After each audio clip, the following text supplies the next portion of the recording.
Amen. Soyez bénis et que le Seigneur encore vous fortifie. Vous aussi qui nous suivez sur YouTube, que le Seigneur vous bénisse et vous fortifie. Nous sommes là ensemble, c'est pour louer et adorer notre Dieu. Et nous voulons proclamer encore et dire que son nom résonne dans ce lieu et qu'il résonne dans nos cœurs. Amen.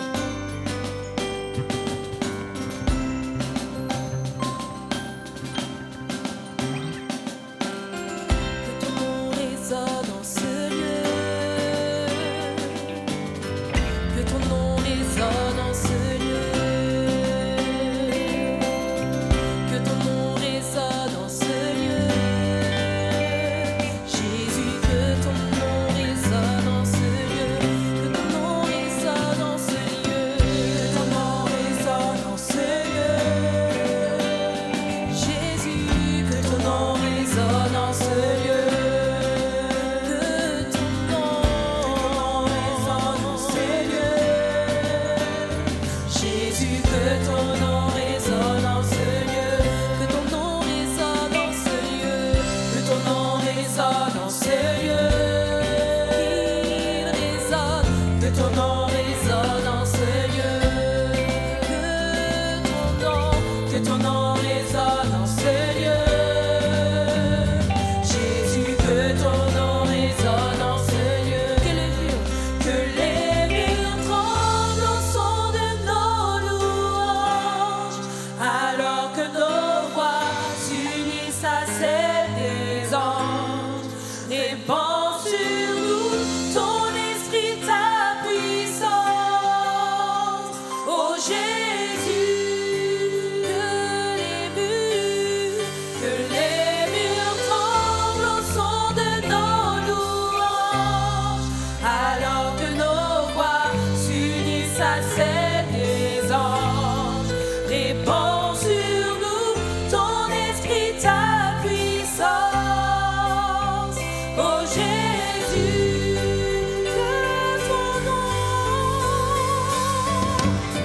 que ton nom résonne dans ce lieu. Que ton nom résonne dans ce lieu. Que ton nom résonne dans ce lieu. Jésus, que ton nom résonne dans ce lieu. Que ton nom résonne dans ce lieu. Que ton nom résonne dans ce lieu. Que ton nom résonne dans ce lieu.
sur nous ton esprit, ta puissance. Oh Jésus,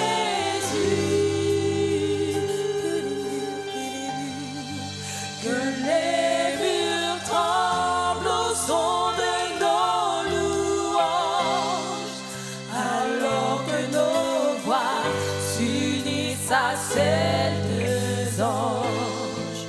Répands sur nous ton esprit, ta puissance. Oh Jésus.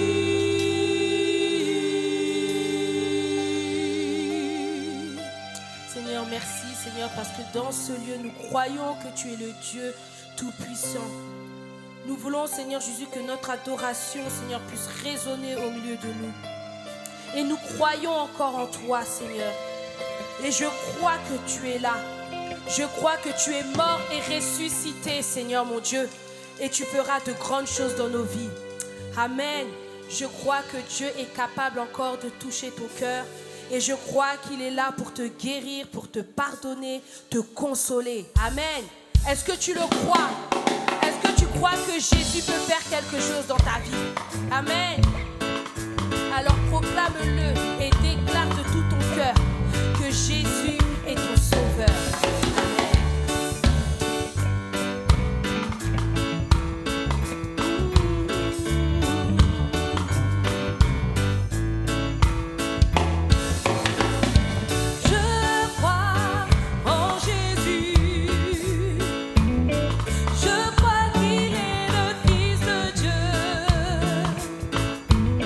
Je crois qu'il est mort.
victoire.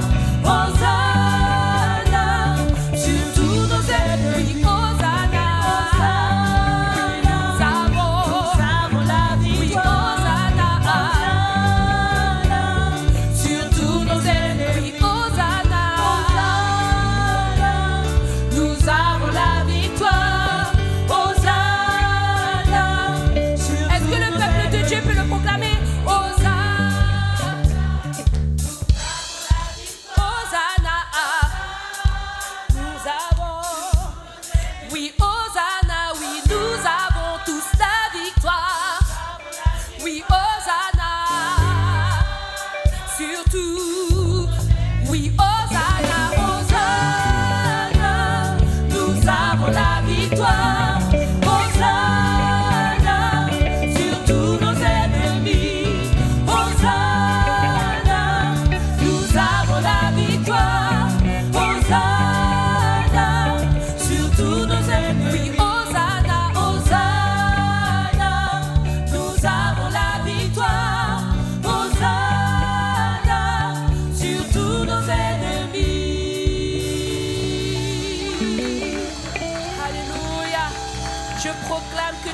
Victoire sur tes ennemis. Je proclame que tu as la victoire sur tes ennemis. Malgré la difficulté, même si ça ne va pas, je proclame que tu as la victoire sur tes ennemis. Je proclame que tu loueras le Seigneur malgré les difficultés et que cela ne puisse pas t'empêcher de louer et adorer ton Dieu. Que tu puisses vraiment l'adorer de toute ton âme, de tout ton esprit, de toute ta force. En adorant, nous avons la force. En adorant, le Seigneur s'occupe de tout.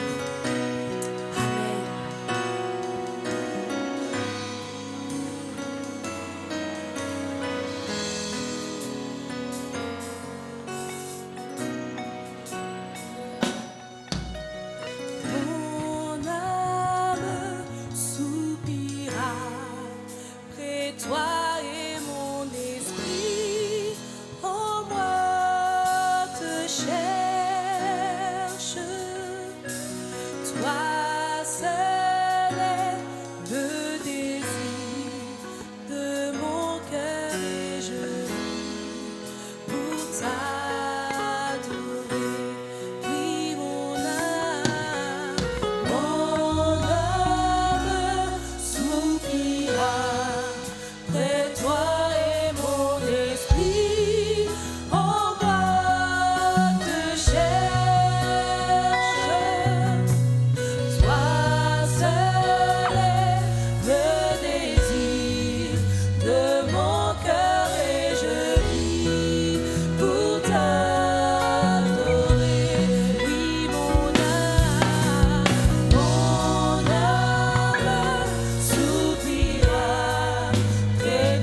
Reçois tout de nous, Seigneur.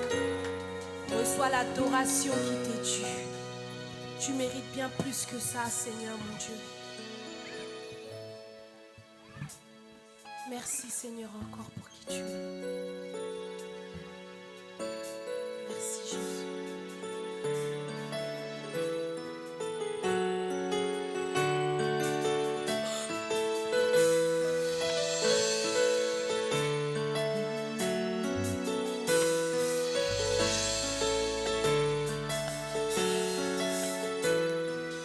Reçois de moi le parfum qui t'est dû, la beauté de ton nom, mon âme est perdue.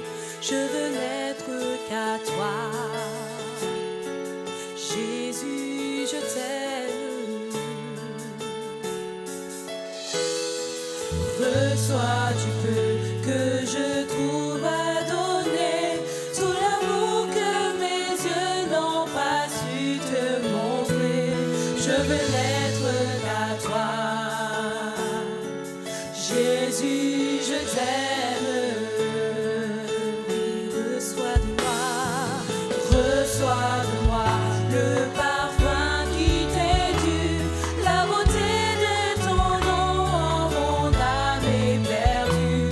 Je veux n'être qu'à toi. Jésus, je t'aime. Reçois du peu que je trouve à donner,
adoration.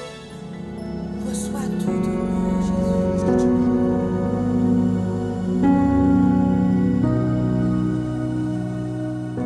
Seigneur, nous te prions pour la réception de ta parole. Merci parce que tu nous parles au travers des chants. Merci parce que tu nous parles au travers des dons spirituels. Merci parce que tu nous parles au travers de la prédication. Et je te prie pour toutes les personnes qui sont ici, pour les personnes qui nous suivent également à distance. Merci parce que ton esprit agit puissamment en effet. Amen. Amen. Que Dieu vous bénisse. Je suis heureux d'être avec vous. Nous allons lire dans la parole de Dieu, dans Matthieu chapitre 5. Matthieu chapitre 5. Donc, j'ai pris ce passage parce que, d'abord, c'est un enseignement que Jésus donne au début de son ministère. On est au début de l'année. Je ne vous ai pas encore souhaité des vœux de santé, des vœux, etc. Donc, souvent, quand on souhaite des vœux, on souhaite le bonheur. Et vous allez voir que Jésus parle beaucoup de bonheur, mais il en parle vraiment à sa manière. Donc, si vous avez votre Bible, je vous invite à suivre Matthieu 5, verset 1. Voyant les foules, Jésus monta sur la montagne. Il s'assit et ses disciples vinrent à lui. Puis il prit la parole et il se mit à les instruire. Heureux les pauvres en esprit, car le royaume des cieux est à eux. Heureux ceux qui pleurent, car ils seront consolés. Heureux ceux qui sont doux, car ils hériteront la terre. Heureux ceux qui ont faim et soif de justice, car ils seront rassasiés. Heureux ceux qui sont compatissants, car ils obtiendront compassion. Heureux ceux qui ont le cœur pur, car ils verront Dieu. Heureux les artisans de paix, car ils seront appelés fils de Dieu. Heureux ceux qui sont persécutés à cause de la justice, car le royaume des cieux est à eux.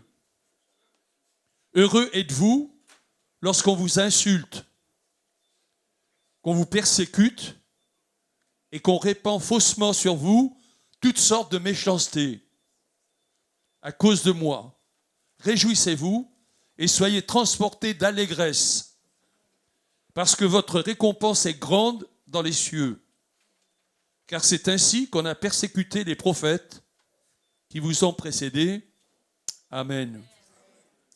Je vais commencer avec quelque chose, j'avoue, c'est un peu nul.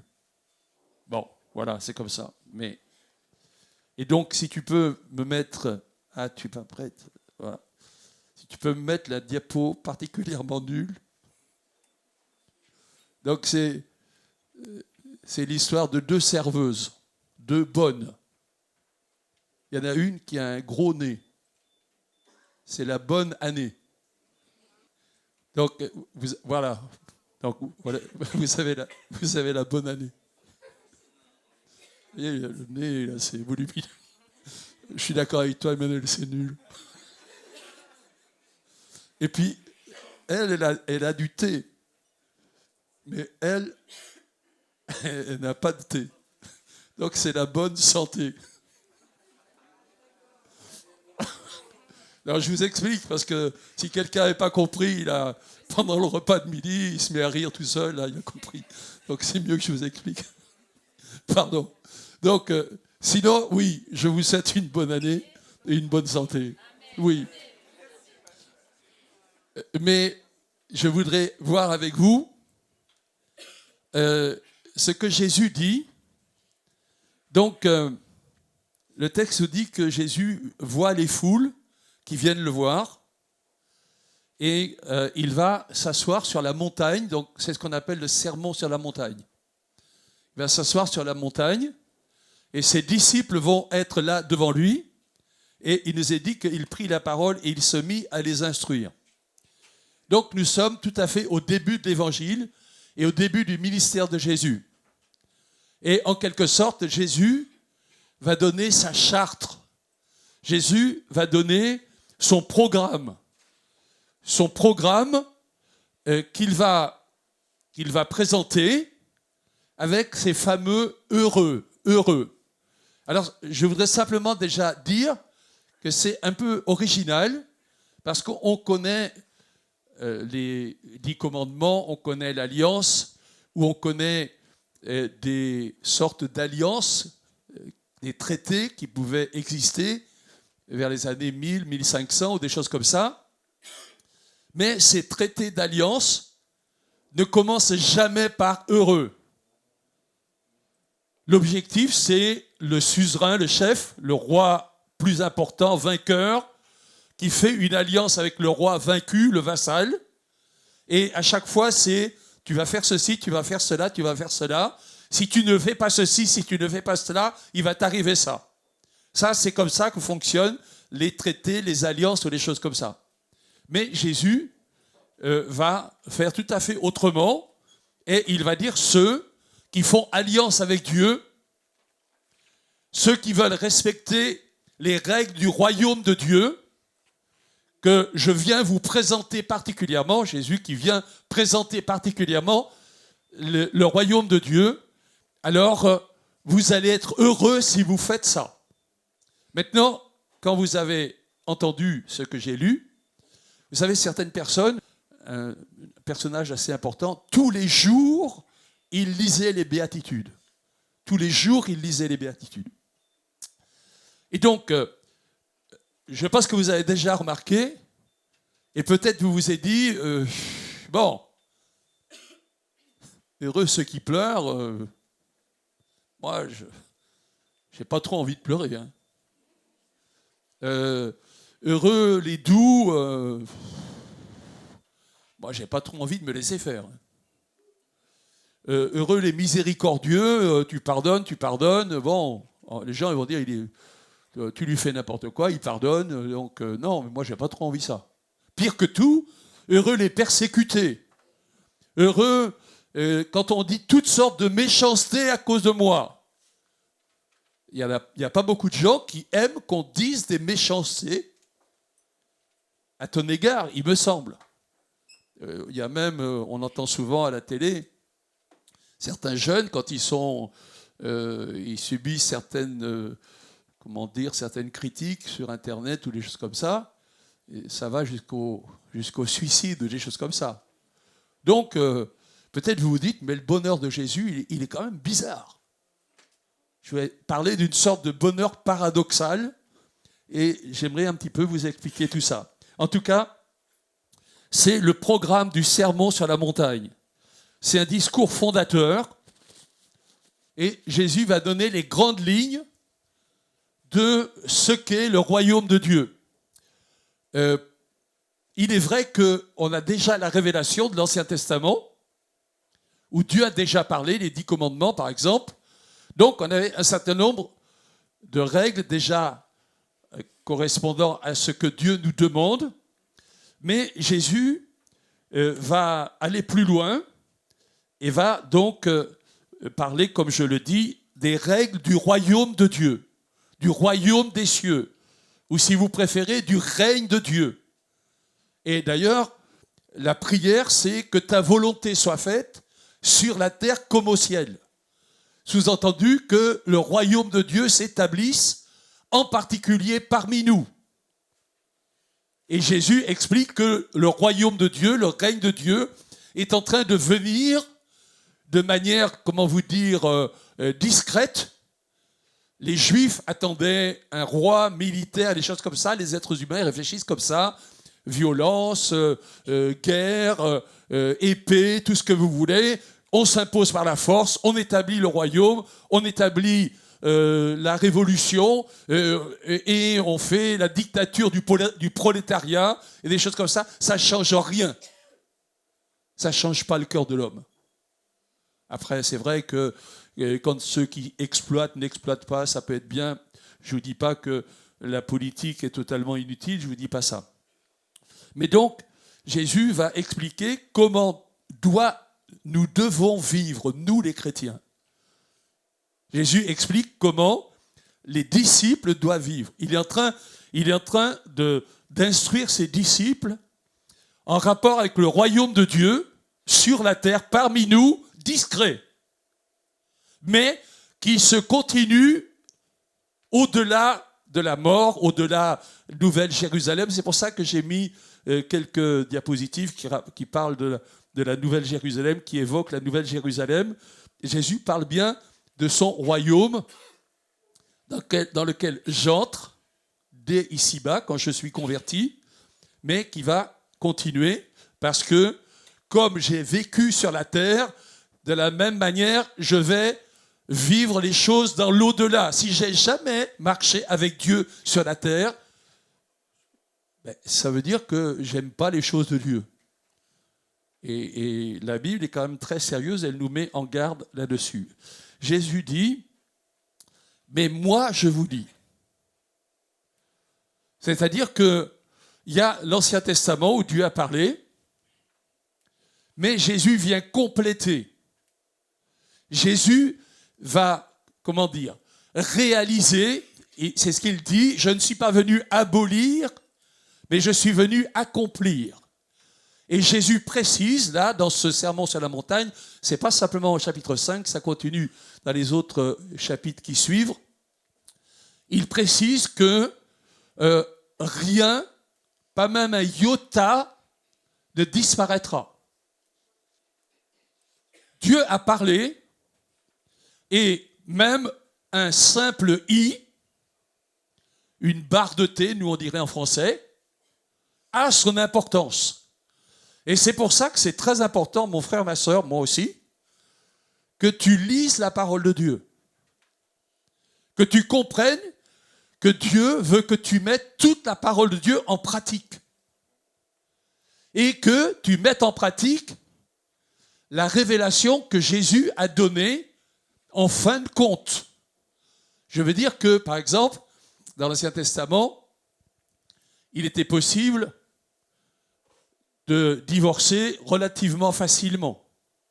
On donnait une lettre de divorce et voilà, parfois au 1er siècle, on donnait une lettre de divorce parce que la femme elle n'avait pas bien fait la cuisine et donc on divorçait. Et Jésus explique qu'à partir de maintenant, ce ne sera plus comme ça. Les règles du royaume, c'est tu aimes ta femme, tu aimes ton mari, tu t'es engagé avec lui, avec elle, et sauf catastrophe énorme, alors tu n'as pas l'idée, normalement en tant que chrétien, tu ne devrais même pas avoir l'idée de divorce. Il y a quelque temps, il y a une personne qui me disait « Je veux divorcer ». Et elle me disait « Je sais que je prierai mieux quand j'aurai divorcé ». Ah bon? T'as vu ça où dans la Bible? C'est non. Le divorce, c'est sérieux. Quand tu es venu ici, tu t'es marié, tu dis « Je serai avec toi toute la vie » et tout ça. Tu ne peux pas dire après « Ah non, mais là, je m'étais trompé, quoi ». Il faut réfléchir avant, les jeunes, là. Tu réfléchis bien avant, hein. C'est chaud. Ah ouais. Et là, tu pries, etc. Tout à l'heure, je disais, tu réfléchis bien avant. Pardon, mais là, je suis en train de te parler de détails. Mais relations sexuelles avant le mariage, c'est non. Il y a, oh là là. Oh là là. Certes, hein, t'as pas entendu? Non, alors, je te répète, hein. Les relations sexuelles entre le mari... pardon, j'ai une bêtise. Les relations sexuelles avant le mariage, c'est quoi? C'est non. C'est non. T'as compris? D'accord. Non, mais tu avais compris avant, je suis sûr. Vous allez me dire, mais ça, c'est trop compliqué, c'est vos histoires d'évangéliques, là, arrêtez. Non, mais c'est la parole de Dieu. Parce que je voudrais te dire un truc. Quand Jésus te dit de ne pas faire certaines choses, quand Jésus te dit qu'un péché, c'est un péché, c'est pas parce qu'il a envie de t'embêter. C'est parce que le péché, ça fait du mal aux autres. Ou ça te fait du mal à toi. Et donc, si dans un couple, voilà, ça ne va pas trop, ben, on va se mettre devant le Seigneur. Si ça ne va vraiment pas trop, il y a des pasteurs qui sont là. C'est possible qu'on ait besoin de quelqu'un qui nous aide. D'accord ? Et le pasteur, il va dire, non mais là, la sœur, s'il te plaît, et puis là, toi, le frère, bon, ça serait bien de temps en temps que tu te bouges un tout petit peu quand même. De temps en temps, la vaisselle ou je ne sais pas quoi, ça serait bien que tu fasses la vaisselle. S'il y a un homme à côté, là, vous lui posez la question, quand tu fais la vaisselle, comment ça se passe ? Non, posez-lui la question. Posez-lui la question. Moi, la vaisselle, je la fais tous les jours. Ça va ? La vaisselle, ça va chez toi ? Hein ? Non, parce qu'il y a beaucoup d'hommes à la maison, là. C'est le... Voilà. Pardon, hein ? Oui, la Bible dit « femme, soyez soumise ». OK. Mais la Bible dit aussi que l'homme doit se donner pour sa femme. Comme Christ s'est donné pour l'Église. Waouh ! Donc ça n'a rien de macho. Ça n'a rien de macho. Tu dois savoir te donner pour ton épouse ou je ne sais pas quoi. Et ça, c'est mettre la parole de Dieu en pratique, comme je suis en train de le dire. Donc, moi, je vous dis, c'est Jésus qui parle comme ça. Et dans ce que Jésus dit, sa parole est extraordinairement exigeante. Jésus dit, vous avez entendu qu'il a été dit, tu ne tueras pas. Mais moi, je te dis, tu ne te mettras pas en colère au point que ta colère, tu ne la maîtrises plus. Et Jésus dit, vous avez entendu qu'il a été dit que tu ne commettras pas d'adultère. Mais moi, je te dis de ne pas trop regarder le monsieur ou la dame, là. Et puis, il est beau, elle est belle et tout ça. Et tu commences à fantasmer dans ta tête et tout ça. Ça, c'est déjà que tu commences à glisser, là. Jésus est très exigeant parce que Jésus veut que ce soit notre cœur qui soit changé.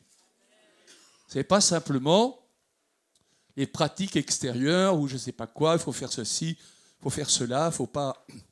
Ce n'est pas ça le plus important. C'est ce qui se passe dans notre cœur qui est important. J'ai mis que l'enseignement de Jésus vise le cœur. Le royaume de Dieu, c'est une question qui se passe dans le cœur. C'est une parole exigeante. C'est également une décision. Il est dit que celui qui entend ces paroles et les met en pratique. Une décision. Nous sommes ici nombreux à nous être décidés pour le Seigneur. Être décidé pour le Seigneur, ça veut dire quoi ? Ça veut dire quelque chose d'assez énorme. C'est, Seigneur, tu t'es donné pour moi. À partir de maintenant, ma vie ne m'appartient plus. Ma vie t'appartient, Seigneur. Je pense que ça, c'est très important. Ça, c'est le royaume de Dieu. Ma vie ne m'appartient plus, mais ma vie t'appartient. C'est une décision. Et donc, dans ce contexte-là, Jésus, avec le sermon sur la montagne, va, nous indiquer comment nous devons vivre. Nous devons nous comporter comment ? C'est ce que Jésus est en train de dire à ses disciples, et c'est le contenu de ce fameux sermon sur la montagne. Je vous propose une sorte de définition du sermon sur la montagne. Merci à mon opératrice qui a déjà mis le texte à l'écran. Le sermon sur la montagne est la charte du royaume de Dieu. Jésus y parle avec autorité de la justice intérieure dans le cœur, comme je suis en train de dire, que l'Esprit produit chez ceux qui vivent déjà dans la perspective du salut éternel, dans les nouveaux cieux et la nouvelle terre. Donc, le sermon sur la montagne correspond à ça, c'est cette charte du royaume de Dieu.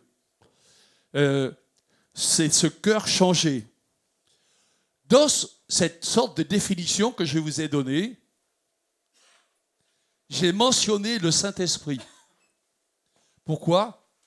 Parce que mettre le sermon sur la montagne en pratique, j'ai envie de dire tout seul, sans l'action du Saint-Esprit, c'est impossible. Songez par exemple que la parole de Dieu dit « Aimez vos ennemis ». Waouh !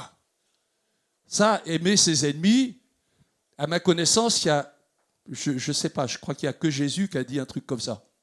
Aimer ses ennemis. Et dans la mentalité de beaucoup, j'aime ceux qui m'aiment. Normalement, on me fait du bien, j'essaie de rendre un petit peu le bien.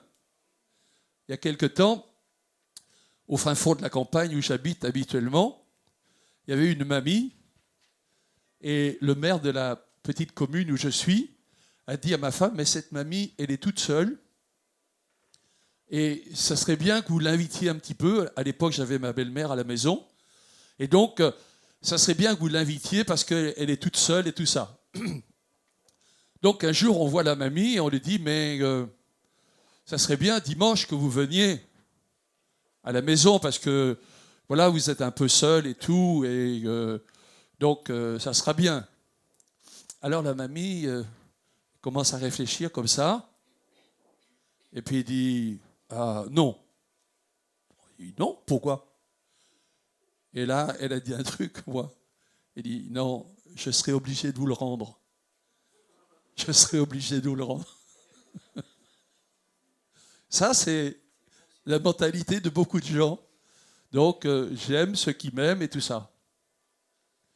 Mais le bonheur de Jésus, mais les règles du royaume de Dieu, c'est tout à fait autre chose. Et Jésus l'a mis en pratique. Aimer ses ennemis. Quand on est en train de le clouer sur la croix, Jésus prie pour ses bourreaux. Étienne prie pour ses bourreaux.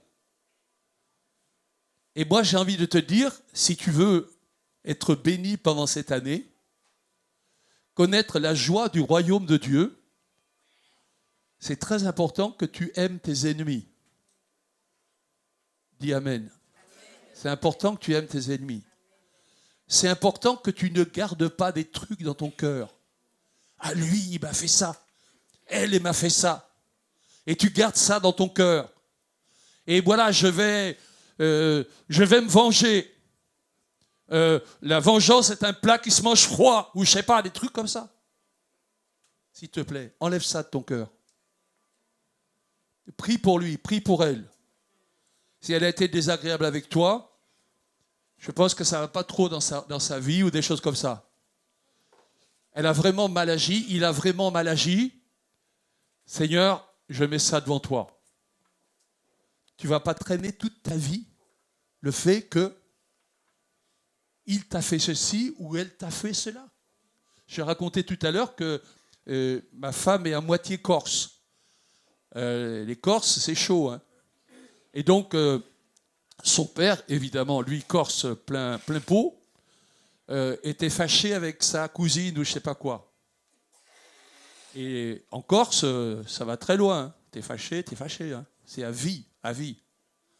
Et donc, un jour, ma femme demande à son père, mais tu es fâché avec elle, mais pourquoi ? Et le père, il dit, je ne sais plus. Je ne sais plus. Mais il savait qu'il était fâché, quoi. S'il te plaît. Il ne faut pas entrer dans ces trucs comme ça. Jésus dit, heureux les miséricordieux, car ils obtiendront miséricorde. Il m'a fait du mal, elle m'a fait du mal. Seigneur, je mets ça devant toi, mais je sais aussi que, rien ne t'échappe, et je crois que tu as des choses à m'apprendre, donc je veux même te louer dans cette situation-là.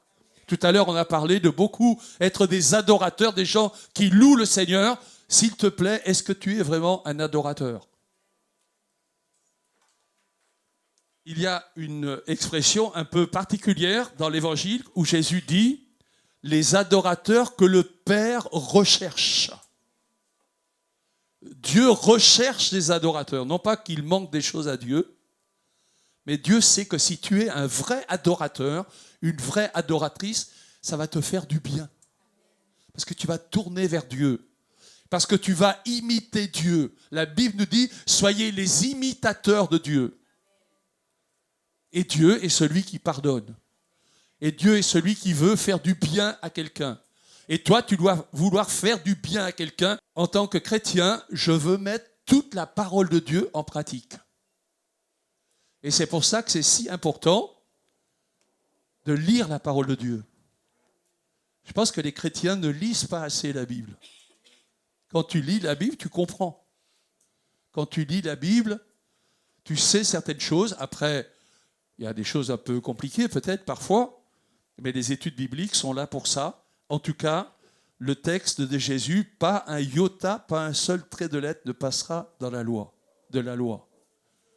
Seigneur, je veux mettre ta parole en pratique. Seigneur, je veux vraiment te servir. Seigneur, je veux vivre comme tu veux que je vive. Et ça, c'est pas trop difficile en fait. Parce que Jésus était sans péché. Est-ce que tu veux savoir comment il faut vivre? Eh bien, lis les évangiles justement. Et vois comment Jésus vivait.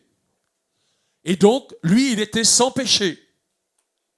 Donc, imite ce que Jésus faisait et tu vas mettre la parole de Dieu en pratique totalement. Et à ce sujet, est-ce que Jésus s'est jamais vengé? Non. Est-ce que Jésus, comment dire, a donné des coups de poing à quelqu'un? Jamais. Pourtant, Jésus, il a été terriblement persécuté. Tu n'as pas à te venger. Parce que tu sais que ta vie est entre les mains de Dieu. Et comme je le disais il n'y a pas très longtemps, tu n'as pas à prier pour que des choses mauvaises se fassent à l'égard de quelqu'un d'autre. J'avais utilisé cette expression, je l'ai maudit au nom de Jésus. Aïe, aïe, aïe, aïe, aïe. Je l'ai maudit au nom de Jésus. Et l'autre, la dame, la sœur, à l'époque, elle disait, avec ma patronne, ça ne se passait pas trop bien. Hein. J'ai prié pour ça. Elle a perdu son boulot. Merci Seigneur. Non, ça c'est pas très chrétien non plus. D'accord? Tu es là pour le bien de l'autre. Le temps va passer, il y a un temps qui va venir où le jugement sera là. Mais pour le moment, tu es sur la terre, tu es un chrétien, et tu vis selon les lois du royaume de Dieu. Et les lois du royaume de Dieu, c'est d'aimer ton ennemi. D'aimer ceux qui ne t'aiment pas. Et le Saint-Esprit est en mesure de te permettre de faire cela et de vivre cela. Mais revenons plus précisément dans ces fameux heureux, les 9 heureux qui sont là. Heureux les pauvres en esprit, car le royaume des cieux est à eux. Je voudrais préciser que ce texte ne nous dit pas heureux ceux qui sont bêtes. Ce n'est pas ça ce que ça veut dire. C'est heureux ceux qui se sentent pauvres. C'est heureux ceux qui ne se sentent pas riches. Déjà, si je dis je te souhaite beaucoup de bonheur en 2026, tu as l'idée que je te souhaite assez d'argent, éventuellement. Mais là, Jésus dit l'inverse. Il dit heureux ceux qui se sentent pauvres. Quand tu te sens pauvre, alors tu sais que Dieu peut t'aider. Tu vas te tourner vers Dieu dans la prière, tu vas lui demander son aide et tu vas être heureux parce que le bonheur, ce n'est pas simplement d'avoir des trucs, mais le bonheur, c'est le fait d'avoir l'approbation du Saint-Esprit dans ton cœur. Et donc, si je te dis, je te souhaite beaucoup de bonheur, tu penses, alors il me souhaite beaucoup d'argent.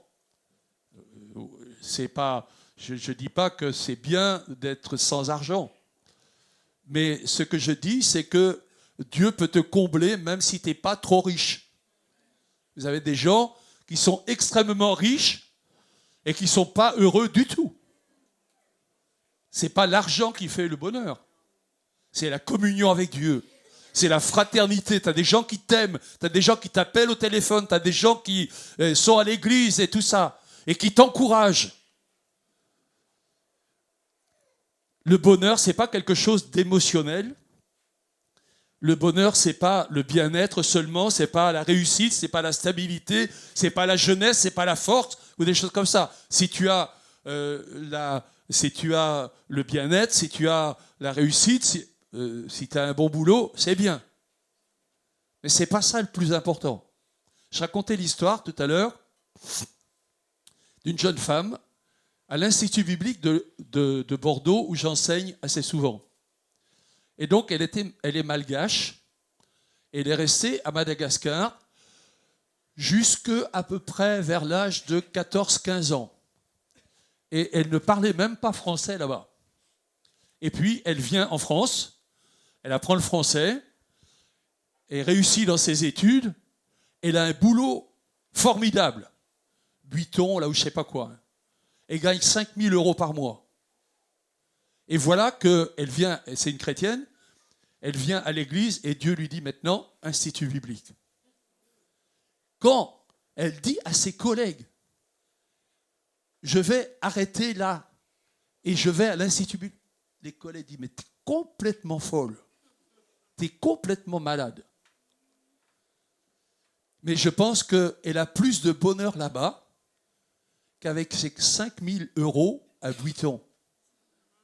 Parce que le principal, c'est que tu marches avec Dieu et que tu fasses ce que Dieu voudrait que tu fasses. Elle a l'idée de repartir à Madagascar et d'évangéliser toutes les villes, toutes les campagnes qui n'ont jamais été évangélisées. Priez pour elle, elle s'appelle Julienne. Et quand Julienne, ces derniers temps, je l'ai vue, j'ai dit, Julienne, fais gaffe. Elle me disait, je veux me marier. J'ai dit, fais gaffe. Ne te charge pas d'un boulet qui va t'empêcher de servir Dieu. Tu dis amen, c'est bon. D'ailleurs, je vous dis ça à tous, là. Quand vous allez vous marier, attention au boulet. Hein. Faut bien choisir. Mais le Seigneur peut te donner une épouse ou un époux qui marche avec Dieu, et ça, c'est génial. Que Dieu vous bénisse, que Dieu vous aide. Donc, 9 déclarations. Heureux les pauvres en esprit, car le royaume des cieux est à eux. Je sais que j'ai besoin de l'aide de Dieu. Je sais que j'ai besoin, Seigneur, de ton aide. Je sais que j'ai besoin de ton aide parce que peut-être le boulot à l'école, je parle ici pour des étudiants, des élèves, là. Et le boulot à l'école, bon, moi j'aime bien mon téléphone et tout ça, je passe 1 heure, 2 heures, 3 heures, là. Et puis, il y a le travail de classe à faire. Je n'ai pas tout à fait le courage pour ça. Est-ce que tu es chrétien? Parce que si tu es chrétien, ce n'est pas le plaisir du téléphone ou ce n'est pas le plaisir d'être chez toi, de ne pas venir à l'église ou je ne sais pas quoi qui compte. C'est la grande question. Est-ce que tu veux faire la volonté de Dieu même quand c'est embêtant? Est-ce que tu veux faire la volonté de Dieu même quand c'est super pénible? Peut-être que quelqu'un ce matin s'est dit, mais je suis si bien dans mon lit. Et soit tu as réussi et tu es là, et tu as pris la victoire, waouh, c'est bon. Soit tu m'écoutes là, à distance, là je suis en train de les culpabiliser un tout petit peu, tu m'écoutes à distance et tu es resté chez toi, tu es peut-être encore dans ton lit maintenant que tu m'écoutes. Et donc, les règles du royaume de Dieu, c'est qu'il y a des choses qui sont embêtantes. Est-ce que vous croyez que quand Jésus est allé à la croix, c'était du plaisir pour lui? Évidemment pas. Donc, il y a des fois, si tu veux mettre les règles du royaume de Dieu en pratique, ça va être difficile.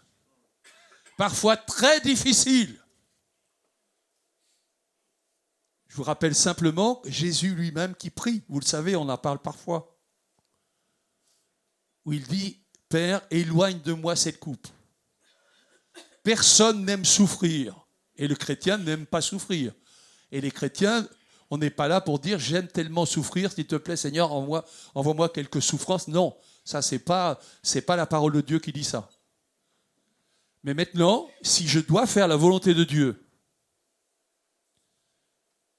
et si c'est difficile, si ça m'amène à des souffrances, je ferai la volonté de Dieu. Ça, il faut que tu le dises. Il faut que tu le décides comme ça. Et donc, quand tu vas être dans une certaine situation et que tu as un choix à faire, est-ce que tu es prêt à dire, Seigneur, ta volonté?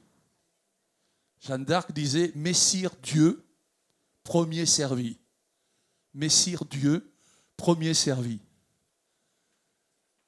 Qui fonctionne comme ça? Peut-être pas vous faire lever la main, mais qui est prêt à dire, oui, moi c'est comme ça que je vais faire? Si c'est comme ça ne va pas être facile. Songez à la vie de Paul. Dieu lui parle. Paul, c'est un pharisien. C'est presque un prof de théologie. Tout va très bien. Il a une place importante dans le Sanhédrin. Peut-être il serait devenu le président du Sanhédrin à l'époque. Et voilà que Jésus intervient et Jésus lui dit, tu vas voir tout ce que tu vas souffrir.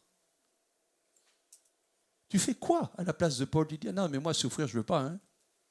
Non, je vais rester. Moi, je vais rester, je sais, bon, je ne suis pas très convaincu, mais non, c'est trop. Vous voyez que parfois, obéir à la charte du royaume de Dieu, ce n'est pas du tout facile. Mais si tu le fais, heureux. Heureux les pauvres en esprit. Heureux ceux qui pleurent, car ils seront consolés. Ça, c'est pas trop agréable de pleurer. Parfois, ça fait du bien, donc c'est pas interdit. Et Pierre a pleuré amèrement. Parfois, c'est bien de pleurer sur certains péchés ou sur certaines choses que nous avons faites. De dire, mais j'aurais jamais dû faire ça. Mais le Seigneur nous a pardonné et donc on va tourner la page et on va avancer, s'il vous plaît. C'est pas, ah oui, là j'ai fait une bêtise et puis on va songer à cette bêtise pendant heureux ceux qui pleurent car ils seront consolés. Pierre a pleuré amèrement. Il faisait le malin. Jésus dit, plusieurs me renieront et Pierre, plutôt que de se taire, il dit, mais moi je te renierai jamais. Voilà là. Et Jésus lui dit, quoi? Tu me renieras jamais? Cette nuit même, tu vas me renier. Et puis il dit, non. Et puis voilà que c'est la nuit. Et là, changement de situation. Voilà, Jésus est là, on est en train de le frapper. Et il y a Pierre qui est là, il y a une servante qui est là. Et la servante, elle dit, mais toi, tu es avec lui? Et là, Pierre, il dit, ouf. S'il dit oui, là, les coups de poing que Jésus reçoit, c'est lui qui va les recevoir. Hein. Là, c'est chaud. Hein. Et là, il dit, non, je jure devant Dieu, je ne l'ai jamais connu. Aïe. Et vous savez, un animal terrible qui est là, dans le coin, le coq. J'ai déjà dit ça. Un truc humoristique, tu vois Pierre en train de chercher le coq pour lui tordre le cou. Ça, c'est pas la solution.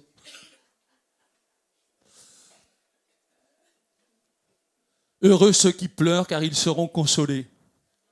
Parce que si c'est comme Pierre, alors je demande pardon. Il a pleuré amèrement. Il y a quelque temps, il y a quelqu'un qui me parlait de certains de ses péchés qui l'avaient amené à être condamné judiciairement à de nombreuses années de condamnation. Et en me souvenant de la discussion qu'on a eue, on n'a pas parlé très longtemps, mais j'avais envie de lui dire, est-ce que tu as pleuré amèrement sur ce que tu as fait là qui t'a valu des années de prison? C'est bien de pleurer amèrement parfois. Et après, on remercie le Seigneur pour le grand pardon qu'il nous a accordé, pour la mort de Jésus sur la croix. Vous connaissez évidemment bien cette parole magnifique, qu'il n'y a plus aucune condamnation pour ceux qui sont en Jésus-Christ. Amen. Il n'y a plus aucune condamnation pour toi. Tu as donné ta vie au Seigneur, tout est pardonné. Maintenant, arrête de regarder derrière et maintenant avance et marche avec Dieu. Que Dieu soit béni. Heureux ceux qui pleurent, car ils seront consolés. La parole de Dieu nous invite à être doux. La parole de Dieu nous invite à être soumis. La parole de Dieu nous invite à être miséricordieux. Heureux les doux, car ils hériteront la terre. La douceur en question, ce n'est pas la faiblesse. Jésus avait une personnalité très forte en réalité, mais comme je le disais tout à l'heure, il ne s'est jamais battu avec personne. Heureux les doux, car ils hériteront la terre. Le bonheur n'est pas dans la domination, mais il est dans le fait que je m'abandonne à Dieu et que j'ai confiance en Dieu. Et donc, je me mets entre les mains de Dieu. Heureux les doux, car c'est ceux-là qui sont bénis, dit Jésus. Heureux ceux qui ont faim et soif de justice, car ils seront rassasiés. Heureux ceux qui disent, Seigneur, c'est ta volonté. Je vais faire ta volonté. Heureux les miséricordieux, car ils obtiendront miséricorde. J'insiste un tout petit peu à ce sujet. Si quelqu'un t'a fait quelque chose, tu dois lui pardonner. Et cela te permettra de ne pas traîner pendant toute ta vie des choses. Ah oui, il m'a fait ceci, il m'a fait cela. En tout cas, si tu veux être heureux dans cette année 2026, alors je te dis heureux les miséricordieux, car ils obtiendront miséricorde. J'ai expliqué à l'instant, je vais peut-être me répéter aux oreilles de quelques-uns, qu'un prédicateur tzigane parlait de la miséricorde. Et un chrétien lui a dit, mais pasteur, c'est quoi la miséricorde? Alors le pasteur, il ne savait pas ce que c'était exactement. Mais il a eu une idée assez géniale, assez inspirée. Il a dit, quand quelqu'un est dans la misère, Dieu lui envoie une corde. Quand quelqu'un est dans la misère, Dieu lui envoie une corde. Ah, c'est pas mal. Si quelqu'un est dans la misère à côté de toi, s'il te plaît, jette-lui une bonne corde et tire-le. Tire-le sur la berge, sauve-le, aide-le. Ça, c'est vraiment important. Heureux les miséricordieux, ils obtiendront miséricorde. Heureux les purs, heureux les paisibles, et heureux les résolus. Heureux ceux qui ont le cœur pur, car ils verront Dieu. Le cœur pur, c'est un cœur droit. En fait, les gens te parlent, mais les êtres humains, souvent, ils te disent un truc, et dans leur tête, ils ont quelque chose qui ne correspond pas. C'est-à-dire, les gens transparents, les gens, authentiques, qui parlent, voilà, ils te disent franchement ce qu'ils pensent. Ce n'est pas si habituel que ça. Parce que souvent, l'être humain, il te parle, et puis derrière, il a une autre idée. Mais heureux, ces cœurs simples, ces cœurs, sans duplicité, on a envie de dire. Ces cœurs qui te disent franchement ce qu'ils pensent, car ils verront Dieu. C'est très important d'être vrai. Je parle, et quand je dis quelque chose, je pense ce que je dis. Et je ne suis pas en train de cacher ou je ne sais pas quoi, ou de manigancer ou des choses comme ça. Et je m'habitue à cette vérité-là. En tout cas, Dieu est vrai. Dieu est le Dieu de la vérité. Et moi, en tant que chrétien, en tant que croyant, je dois être comme Dieu. La Bible me dit d'être un imitateur de Dieu. Et donc, le Dieu qui est vrai fait que je dois être vrai également. Le Dieu qui est amour fait que je dois vraiment aimer l'autre, comme je l'ai dit, même mes ennemis. Parce que je veux son bien à lui ou à elle. Je parle de l'ennemi en question. Heureux ceux qui procurent la paix, car ils seront appelés fils de Dieu. Est-ce que quand tu arrives quelque part, tout de suite il y a des histoires? Il y a des gens comme ça. Partout où ils arrivent, il y a des histoires. Mais le chrétien, normalement, il procure la paix. Il est dans la tranquillité. Et les gens se sentent normalement assez bien à côté de lui ou à côté d'elle. Il est paisible, il ne cherche pas des histoires. Et donc, c'est agréable d'être à côté de lui, d'être proche de lui, parce qu'il y a cette paix. La paix, dans le texte biblique, c'est un mot très puissant. C'est le shalom. Ce n'est pas simplement être paisible, mais c'est avoir une sorte de plénitude intérieure. Et tout ce que je suis en train de vous dire, il me semble nécessaire de vous dire que ça, ce n'est pas possible si le Saint-Esprit n'agit pas en toi. C'est pour ça que tu dois être rempli du Saint-Esprit. Si tu n'as pas été baptisé dans le Saint-Esprit, demande qu'on prie pour toi.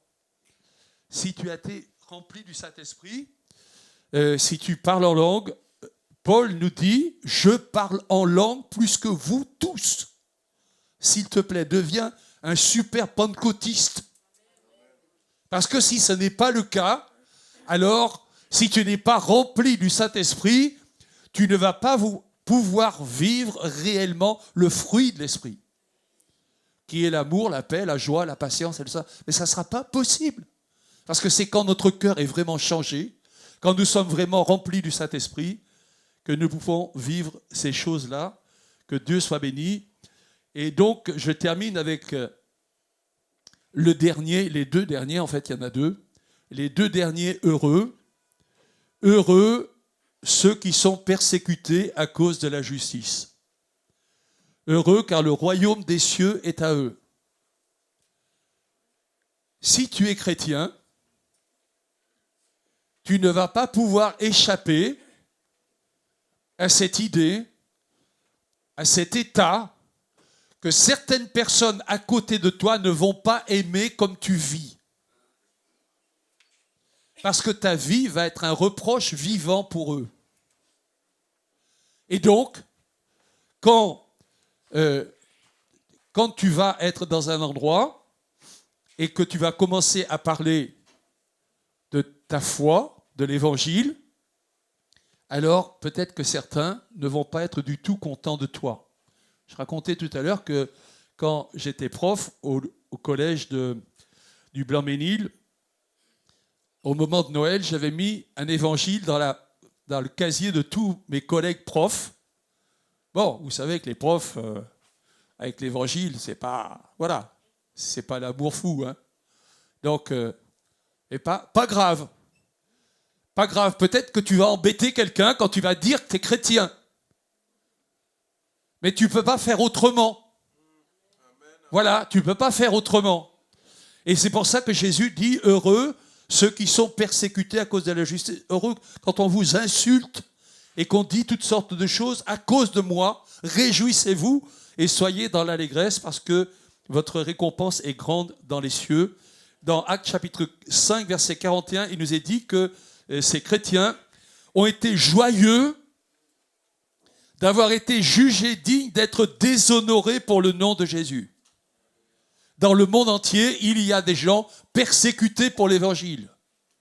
Je parlais tout à l'heure à l'un d'entre nous qui est originaire d'Algérie et qui m'expliquait combien les chrétiens sont persécutés là-bas. Ici, nous avons beaucoup de liberté, profitez-en. Là-bas, ils ne peuvent même pas se réunir, si ce n'est clandestinement. Une évaluation récente de quelques jours, 320 millions de chrétiens persécutés dans le monde. 320 millions de chrétiens persécutés dans le monde. Ne viens pas me dire « Oh, c'est trop compliqué de venir à l'église parce que tu as des gens qui sont prêts à risquer leur vie pour aller à l'église. » Tu ne peux pas dire « Ah non, mais moi c'est trop compliqué » ou je ne sais pas, ou le frère un tel ou la sœur un tel, il m'a dit une méchanceté, je ne viendrai plus à l'église. Arrête. Arrête avec ça. 320 millions. Au Nigeria, à peu près 3000, c'est des chiffres d'il y a une semaine. Tous les ans, il y a une sorte de mise au point. Au Nigeria, 3500 chrétiens tués à cause de l'évangile. C'est le pays où l'on tue le plus de chrétiens, le Nigeria, au nord du Nigeria. J'en ai fini avec ce que je voulais vous dire, j'arrive à mes conclusions. Et donc, vous avez bien entendu que le sermon sur la montagne, c'est la charte du royaume de Dieu. Le sermon sur la montagne, c'est ce que nous devons vivre. C'est ce que Jésus dit à ses disciples. C'est comme ça que le chrétien doit vivre. C'est comme ça que celui qui, fait avancer le royaume de Dieu va vivre. Et cette manière de vivre-là, c'est le véritable bonheur. Je termine avec la dernière phrase que j'ai mise sur ma diapo. Je vous souhaite une belle année 2026, marquée puissamment par le bonheur paradoxal du royaume de Dieu. Que Dieu te donne une année de bonheur selon le royaume de Dieu, pas simplement selon le monde. Parce que je ne sais pas comment ta vie sera. Moi, je te souhaite la santé, je te souhaite beaucoup de bonnes choses qui se passent, mais peut-être qu'il y aura des drames qui surviendront dans ta vie, peut-être qu'il y aura des deuils, que sais-je encore, et tout ça. Mais même dans le deuil, alors, le Saint-Esprit va rester dans notre cœur et on va pouvoir être heureux, comme Jésus nous dit. Voilà le bonheur paradoxal que je te souhaite pendant cette année 2025. Prions ensemble. Seigneur, merci pour tes enseignements. Merci pour des choses qui ne sont pas évidentes, ne vont pas d'elles-mêmes comme ça, mais qui sont la vérité. Je te prie, Seigneur, pour que nous vivions ces choses. Nous marchions avec toi. Merci parce que tu nous promets ce bonheur merveilleux. Je te loue, Seigneur, pour cela. Amen. Nos yeux sont fermés. Et alors que je parlais, peut-être que le Seigneur t'a mis à cœur de faire quelque chose cette année. On aimerait bien prier pour toi. Si c'est le cas, lève ta main ou lève-toi à ta place et on va prier pour toi. C'est une décision. Et donc, continuez à vous lever.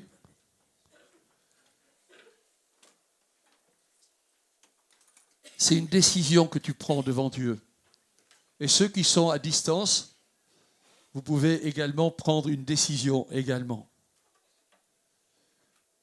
Je vais demander au pasteur Descamps de venir prier pour vous. Que le Seigneur vous bénisse. Que le Seigneur bénisse chacun d'entre nous. Marche selon les lois du royaume de Dieu. Amen.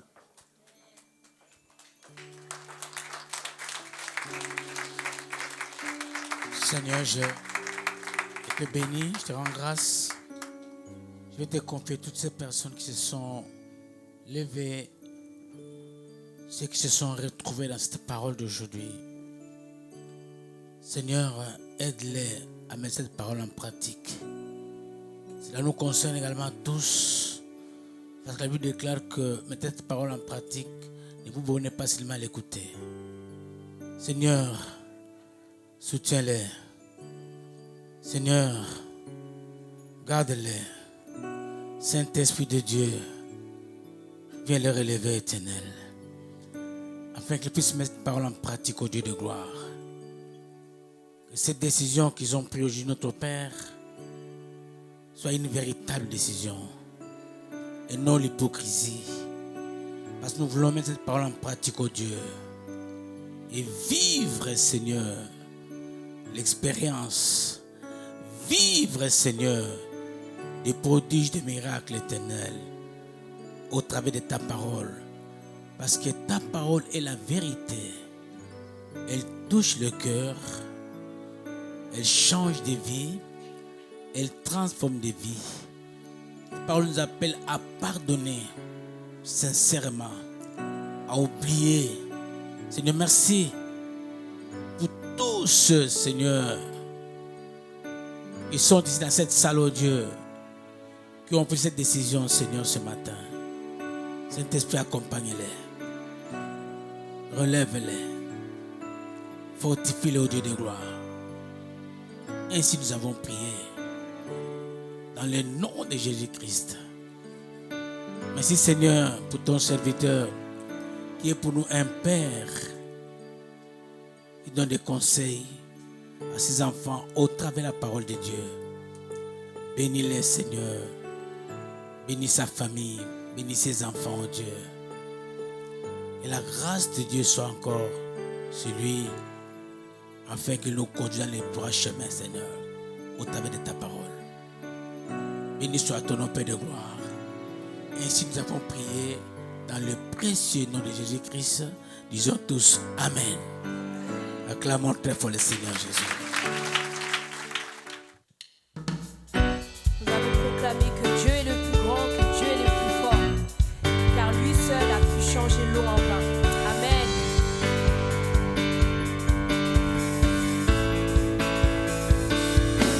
Nous avons le terminal de paiement bancaire de l'autre côté, s'il vous plaît.